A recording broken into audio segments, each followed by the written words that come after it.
Hello everybody, this is Hammer Striker here. Today I have the Sig Sauer P365-380 and I've got the Ruger Security 380, both chambered in, well, 380.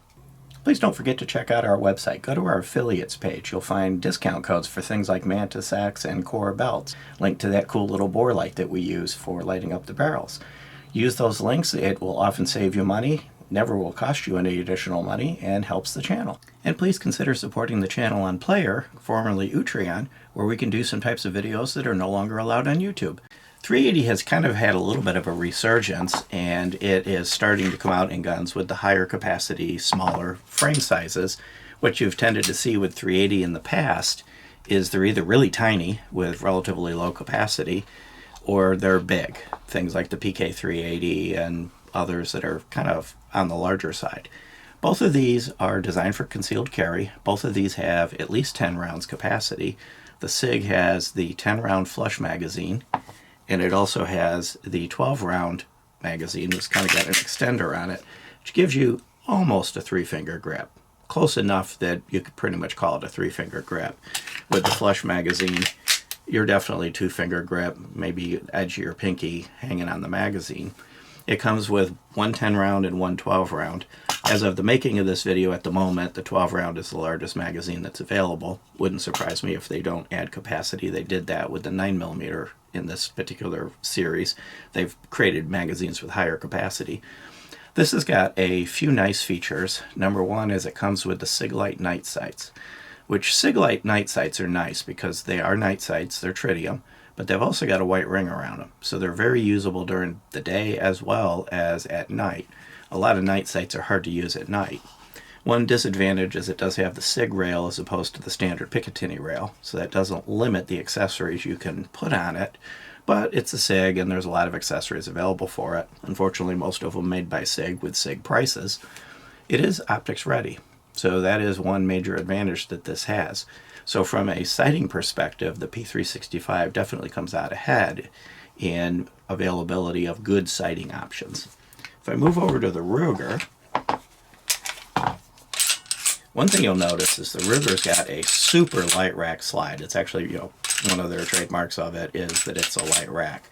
So if you've got compromised grip strength, racking this slide is exceptionally easy. The P365 that I just put down is a striker-fired gun.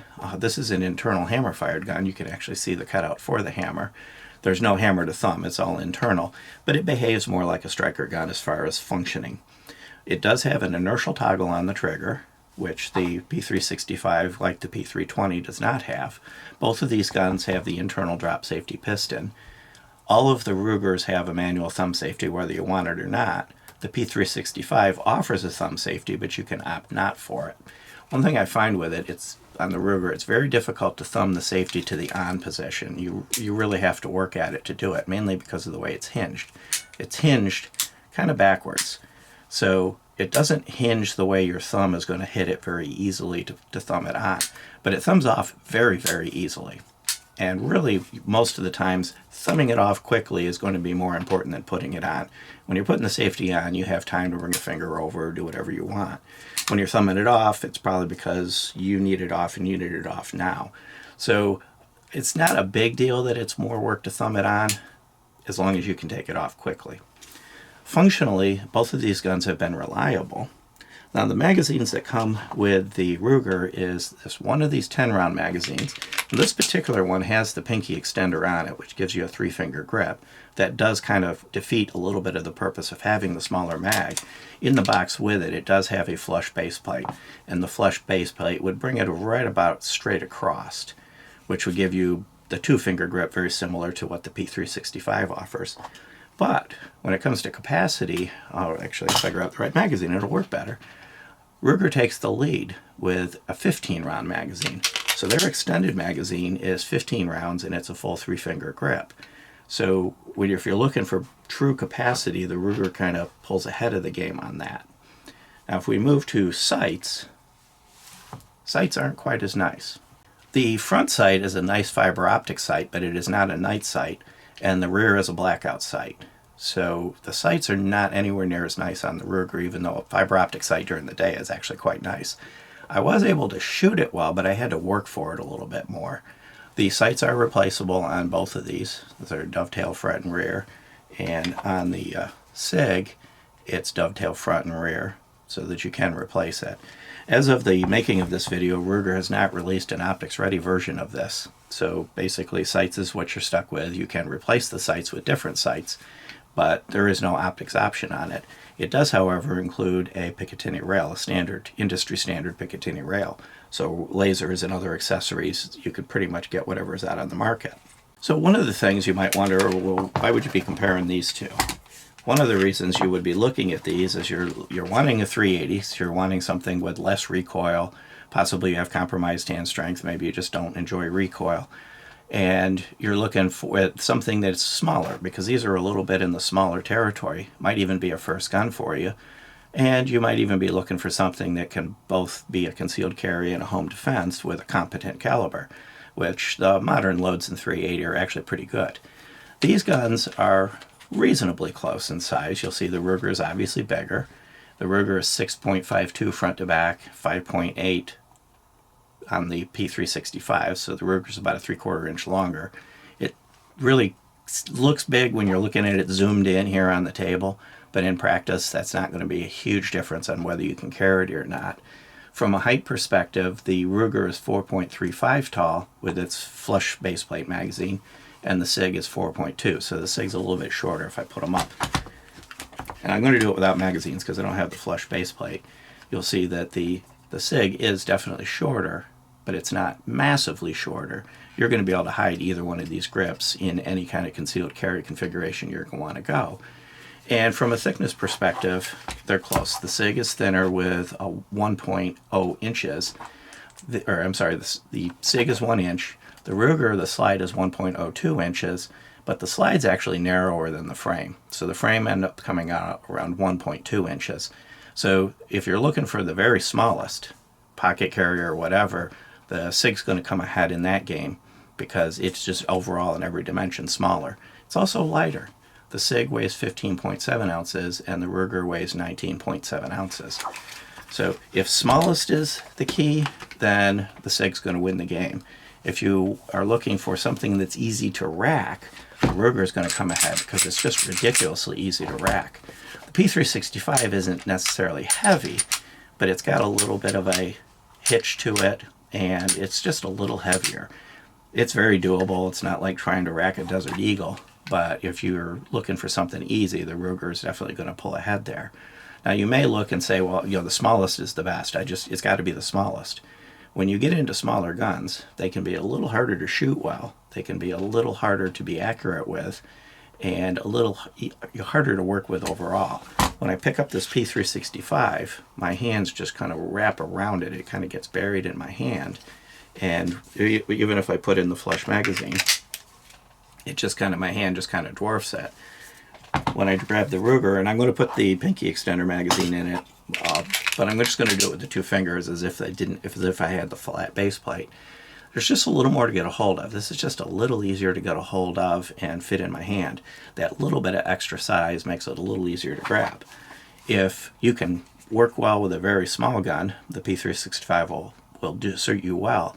But if you're having trouble shooting the smaller guns, especially if you're wanting to get away from the super tiny little 380s, which is characteristic 380 for a long time, the Ruger may have some advantage. Both of these have been reliable. Haven't had any function issues with either one of these. They work well. They've got the drop safeties and available thumb safeties that you might want. So from a safety perspective, they're comparable. One thing that comes into play is takedown and maintenance.